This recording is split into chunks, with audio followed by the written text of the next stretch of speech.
25 வயசுல நான் இடதுசாரி அமைப்பு, அதாவது கம்யூனிஸ்ட் கட்சியோட சேர்ந்து, கம்யூனிஸ்ட் கட்சி 78 கம்யூனிஸ்ட் கட்சி இடது என்ற KA சுப்பிரமணியன் தலைமையிலான கட்சியில இருந்தேன். எனவே முதலாளித்துவ சமூகம் என்ன செய்தென்றால் அது வலதுசாரி சிந்தனை, பழமை சிந்தனை, அது சுரண்டும் சமூகம், ஏழை மக்களை அல்லது தொழிலாளர் மக்களை சுரண்டுற அமைப்பு தான். அந்த கொள்கைக்குத்தான் அவர்கள் முதலாளித்துவ சமூகம், முதலாளித்துவ வர்க்கம் என்று நாங்கள் அதை சொல்றோம். ஐக்கிய தேசிய கட்சி, அப்புறம் அதை தொடர்ந்து வந்த ஸ்ரீலங்கா சுதந்திர கட்சி, அவர்கள் முதலாளித்துவ கட்சிகள். அனுரகுமார திசாநாயக்கா பேச சொன்னார், ஏன் ஒரு தமிழன் ஜனாதிபதியா வர முடியாத என்ற கேள்வியை எழுப்பினார். அனைவருக்கும் வணக்கம். இந்த காணொலியில இப்போது இருக்கிற அனுர அரசு மற்றும் அவர்களுடைய அரசியல் மற்றது இடதுசாரி கொள்கையை பற்றின ஒரு கலந்துரையாடலை தான் பார்க்க போறோம். இந்த கலந்துரையாடலை யாரோட மேற்கொள்ள போறோம்னா, இவரை பற்றி சொல்லணும்னா, இவர் ஆக்டிங் ஜட்ஜ் மற்றும் சட்டத்தரணியா இருந்தவர், மற்றது தமிழ் இலக்கியங்களிலே நீண்ட காலமாக ஈடுபாடு கொண்டவர். மற்றும் குறிப்பிட்டு சொல்ல வேண்டியது என்றால், இவர் கிட்டத்தட்ட 40 வருடங்களுக்கு மேலாக இடதுசாரி கொள்கையை பின்பற்றும் ஒரு கம்யூனிஸ்ட். அவருடைய கருத்துக்கள் தான் கேட்க போறோம். என்னுடைய யூடியூப் சேனலை சப்ஸ்கிரைப் பண்ணாட்டி சப்ஸ்கிரைப் பண்ணி சப்போர்ட் பண்ணுங்க. வாங்க வீடியோக்குள்ள போகலாம்.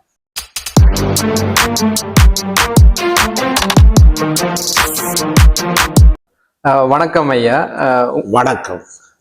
உங்களை பற்றி ஒரு அறிமுகம் முதல்ல சொல்றீங்களா நீங்க?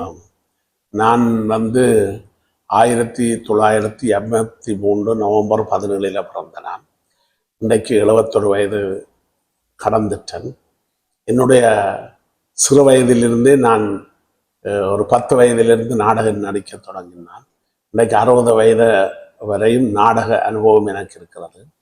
மற்றது என்னுடைய 73 என்றால் 30 60 70 20 25 வயசுல நான் இடதுசாரி அமைப்பு, அதாவது கம்யூனிஸ்ட் கட்சியோட சேர்ந்து, கம்யூனிஸ்ட் கட்சி 78 கம்யூனிஸ்ட் கட்சி இடது என்ற KA சுப்பிரமணியன் தலைமையிலான கட்சியில இருந்தேன். அதுக்கு முதலே 75 தோழர் சண்முகதாசன் அவர்களின் தலைமையில கம்யூனிஸ்ட் கட்சியில அங்கத்துவம் பெற்ற நான்.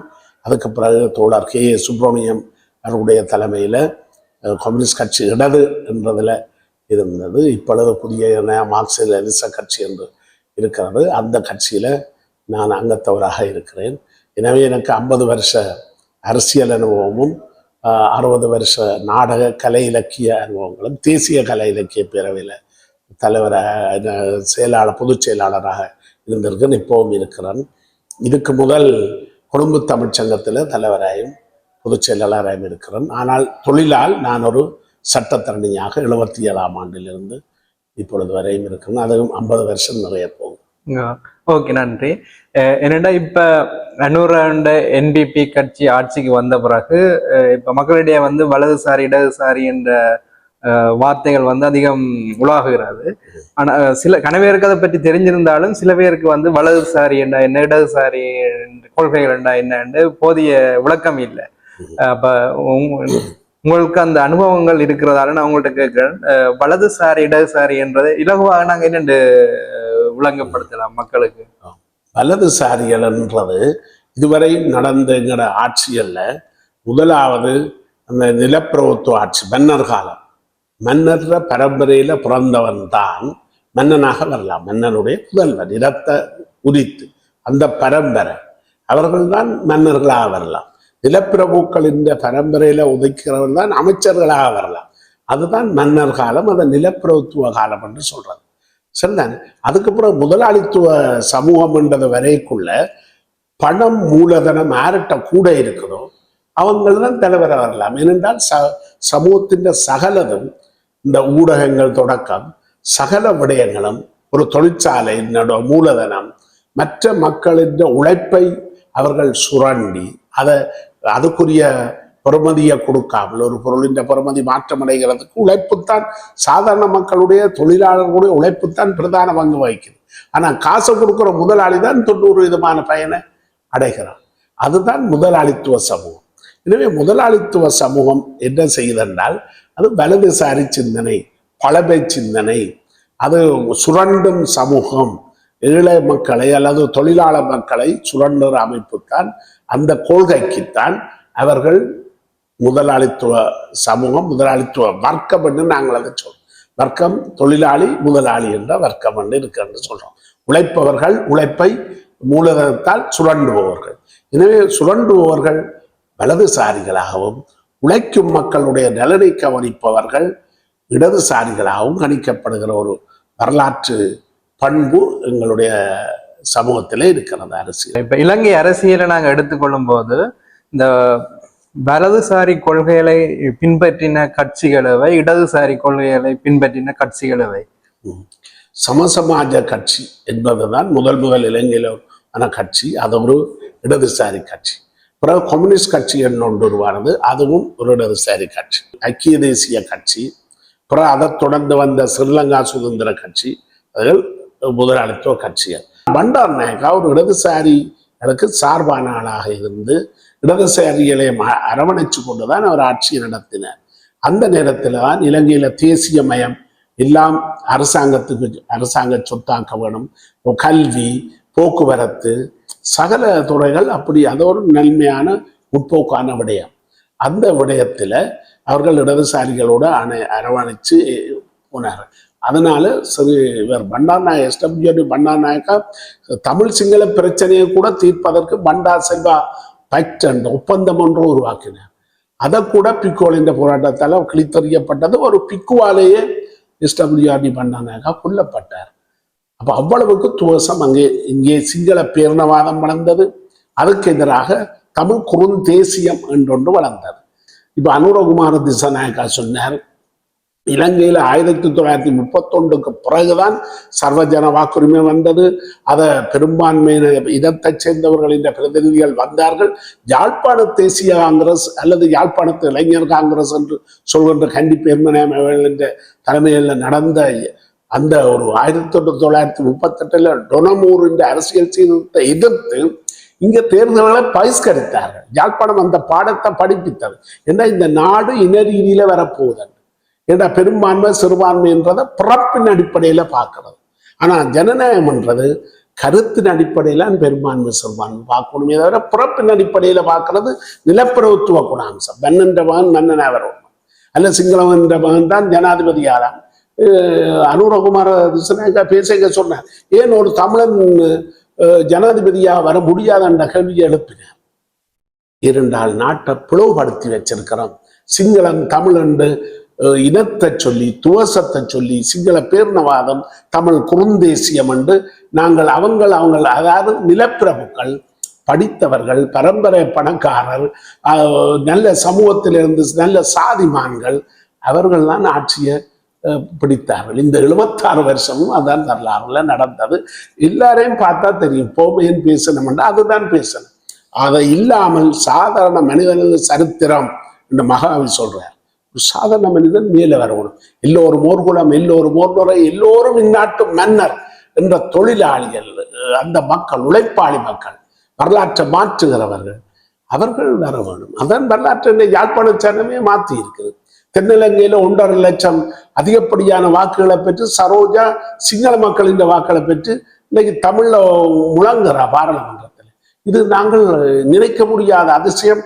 தமிழ் சிங்களம் 30 வருஷ யுத்தத்துக்கு பிறகு இவ்வளவு ஒரு பெரிய திடீர் மாற்றம், பண்பு ரீதியான மாற்றம். அது ஒரு பண்பு ரீதியான மாற்றம் ஒன்று ஏற்பட்டிருக்கு. இது மக்கள் வரலாற்றின் உந்து சக்தி. மக்கள் மட்டுமே வரலாற்றின் உந்து சக்தி. புது வரலாறு நாமே படைப்போம் என்று அவர் காட்டியிருக்கிறார். அதிலிருந்து நாங்கள் மக்களிடமிருந்து கற்றுக்கொள்ள வேண்டும். மக்கள் எங்களுக்கு காட்டியிருக்கிறார். அப்போ நாங்கள் தேய்ச்சி பார்க்கணும் எது தேசிய மக்கள் சக்தி. அங்க பார்த்தா ஜனாதிபதி பெரிய பம்மாத்தில் தண்டகாரை தானே தொடர்ந்து கொண்டு போய் ஜனாதிபதி பதவி ஏற்கிறார். எந்த ஆடம்பரமும் இல்லை. பிரதம மந்திரி அவன் பூரா தனி ஒரு ஒரு கடைக்கு போய் வெளிநாடுகள் மாதிரி இது சாமான் வண்டி கொண்டு போறான். கடைசி அந்த கடல் தொழில் அமைச்சர் பாவம் வெள்ளத்துக்குள்ளால அந்த இதுகளுக்குள்ள எல்லாம் காய்ச்சட்டியோட போய் மலைகளுக்கு தெரிஞ்சு அவைகளுக்கு இளங்குமரன். இப்படி ஒரு சாதாரண மனிதர், ஒரு பம்மாந்தம் இல்லாமல், ஒரு பெரிய பந்தாவோட இல்லாமல் சாதாரணமா மக்களுடைய வெள்ள நிவாரணங்களை இதுகளெல்லாம் பார்க்கணும். இது ஒரு பெரிய மாற்றம். இதுதான் இடதுசாரி என்றது, இதுதான் மார்க்சிசம் என்றது. மார்க்சிஸ்ட் கொள்கை என்றது மக்களை நேசிக்கிறது, இழப்பதற்கு எதுவும் இல்லை, வெல்வதற்கு உலகம் உண்டு என்று எங்களை மாதிரி எங்களே அல்ல, எங்களை விட சாதாரண உழைப்பாளி மக்கள் ஆட்சிக்கு வர வேணும் என்றதைத்தான் விரும்புகிறோம். அதைத்தான் இன்றைய செய்திருக்கிறோம். இப்ப இடதுசாரி கட்சியான என்பிபி ஆட்சிக்கு வந்திருக்கு. இதால எதிர்காலத்துல தமிழர்களுக்கு நன்மைகள் விளையுமா? சரி, இது ஒரு அருமையான கேள்வி. இப்ப என்னென்றால் இதுவரை இருந்தது ஏகாதிபத்திய தேசியம் என்று சொல்றான்.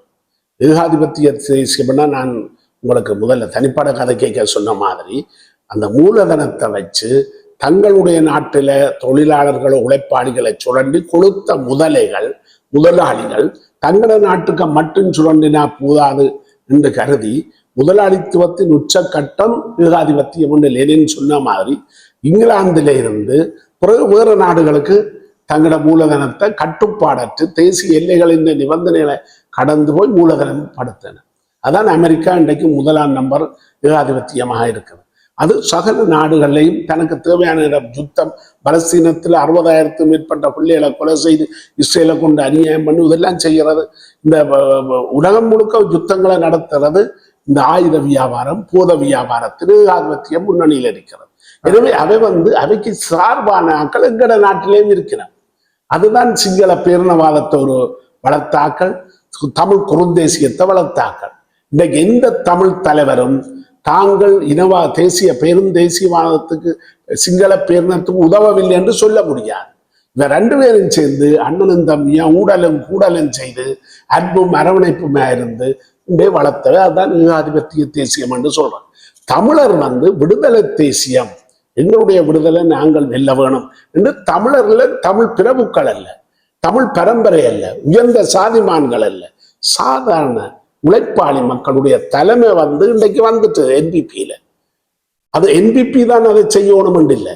நாங்கள் அதை பலப்படுத்தக்கூடிய விதமாகவும் எங்களுடைய விடுதலை எந்த ஒரு அமெரிக்காவுக்கோ இந்தியாவுக்கோ எந்த ஒரு பெரிய ஆக்களுக்கு மூலதனங்களுக்கு பணியாமல் எங்களோட ஊர்ல என்ன உழைப்பை செய்யலாம், எங்களோட ஊர்ல இந்த மக்களோட நாங்கள் அணி சேரலாம், எங்களோட கிராம ராஜ்யத்தை எங்களோட கிராமத்தை நாங்கள் எப்படி பாதுகாக்கலாம், சுயசார்பாக எங்களோட கடல் தொழிலை எப்படி பாதுகாக்கலாம், எங்களோட விவசாயத்தை எப்படி பாதுகாக்கலாம், எங்களோட சிறுகை தொழில்களை எப்படி பாதுகாக்கலாம், எங்களோட மொழியை பண்பாட்டை கலாச்சாரத்தை எல்லாத்தையும் எப்படி பாதுகாக்கலாம் என்று எங்களோட மக்களுக்கு தான் எங்கள் வீட்டு முற்றத்துல எங்களை பற்றி தெரியும், எங்களை பற்றி எங்களோட வீடுகளுக்கு தானே தெரியும்.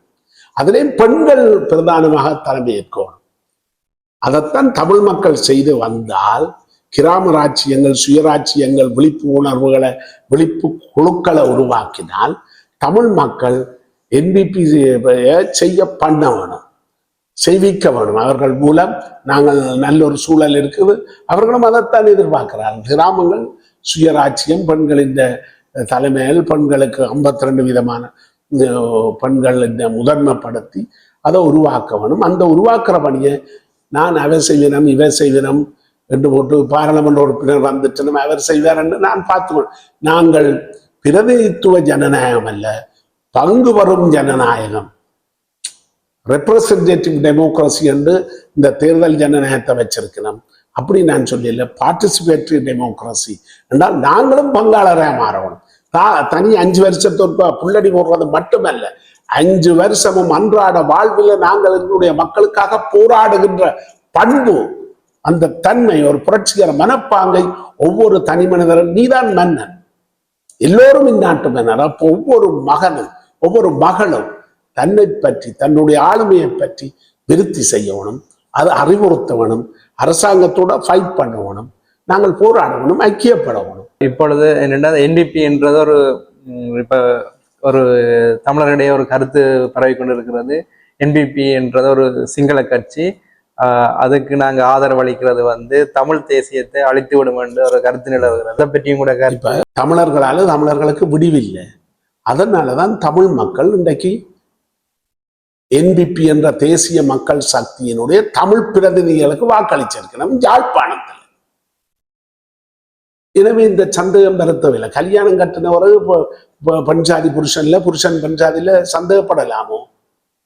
சரியோ? இந்த சந்தேகத்தை உருவாக்குற வெளியார் அந்நியர் தான் இவங்கள் பிரபுக்கள். அவங்க அந்த தமிழ் குறுந்தேசியவாதிகள் என்ற கருத்து இது. சிங்கள மக்கள் மத்தியில மாத்தறையில் அதை நான் முதல் சொன்ன மாதிரி அந்த சரோஜா 1.5 லட்சம் சிங்கள மக்களோட அதிக பெரும்பான்மைய வாக்கள் சிங்கள மக்கள் அனுப்பி இருக்கணும். அப்ப சிங்கள பேரினவாதம் அப்படி தேசிய சக்தியாக மாறி இருக்குது. அப்ப அதால சிங்கள மக்களுடைய நலன் இல்லாம போகுமா? இது பேரினவாதிகள், தோற்ற பேரினவாதிகள் தான் இன்றைக்கு இந்தியாவில் சொல்றது என்ன, இந்த மாவீரர் தினத்தை கொண்டாடுவது, இறந்தவர்களை மரணித்தவர்களுக்காக மன்றாடுவதும் அவர்களின் கவலையை தென்குலத்தார் வணக்கம் செய்கிறதும் தமிழர் பண்பாடு. அப்ப அதைத்தான் செய்தது. அதை சிங்கள தேசிய மக்கள் சக்தியை ஆதரிச்சது, அனுசரணை செய்திருக்குது, எதிர்ப்பு தெரிவிக்கல. அதை சிங்கள தோல்வி அடைஞ்ச பாராளுமன்றவாதிகள் அதை சொல்லுவேன். நாமலும் விமல் வீரவன்சோ இங்கேயும் எங்கட பேரை நான் சொல்ல தேவையில்லை. இங்கே உள்ள தமிழ் குறுந்தேசியவாதிகள் தோல்வி கண்டவர்கள் ஒப்பாரி வைக்கணும், ஓலமிடணும். இது ஒரு பிரயோசனம் இல்ல. மற்ற இந்த எலெக்ஷன்ல மட்டக்களப்பில அவர்கள் தமிழ் தேசிய கட்சியை தான் ஆதரித்திருக்கிறார்கள். அதுக்கு என்ன காரணம்? அது உண்மையா நிச்சயமான அது மிக சரியான விஷயம் என்றுதான் நான் கருதுறேன். ஏனென்றால் அங்க தேசிய மக்கள் சக்தி மட்டக்களப்பு மக்களின் விவசாயிகளின் பிரச்சனை, மீன்பிடி மக்கள் என்ற பிரச்சனை, அந்த சமூகம் சார்ந்த மக்களுடைய பிரச்சனைகளை கவனத்தில் எடுக்கவில்லை. தேசிய மக்கள் சக்தி அதில் தவறளித்திருக்கிறது. ஒரு சாதியை சேர்ந்தவரைத்தான் அங்க முன்னிலைப்படுத்தி சாதி சமூக அமைப்பில் தான் அங்க தேர்தலில் நடந்து ஒருவர் மட்டும்தான் அங்க வென்றிருக்கிறார். ஆனால் திருமணமலையில அருமையான ஒரு ஆள் ஹேமச்சந்திரன், அவர் நல்ல ஒரு பன்முகத்தன்மை உள்ள ஒரு ஆள், அவர் வெற்றி பெற்றிருக்கிறார் திருவண்ணாமலை. சரி, அப்ப அங்க அந்த இடத்துல இவர்கள் விட்ட தவறை அதை அனுபவிக்கத்தானே வேணும், தங்களை திருத்திக் கொள்ளத்தானே வேணும். தேசிய மக்கள் சக்தி அதில் தவறளித்திருக்கின்றது என்னுடைய அபிப்பிராயம். அதை அவர்கள் திருத்திக் கொள்ள வேண்டும். அதை திருத்த தவறினால் இந்த விடுதலை தேசிய ரீதியில தமிழ் மக்கள் தங்களுடைய தலைவிதியை தீர்மானிக்கிறதுக்கு அவைக்கு எதிராக போராட வேண்டி வரும். அது தவிர்க்கலாம். இந்த வீடியோ பிடிச்சிருந்தா என்னுடைய யூடியூப் சேனலை சப்ஸ்கிரைப் பண்ணி சப்போர்ட் பண்ணுங்க. நன்றி, வணக்கம்.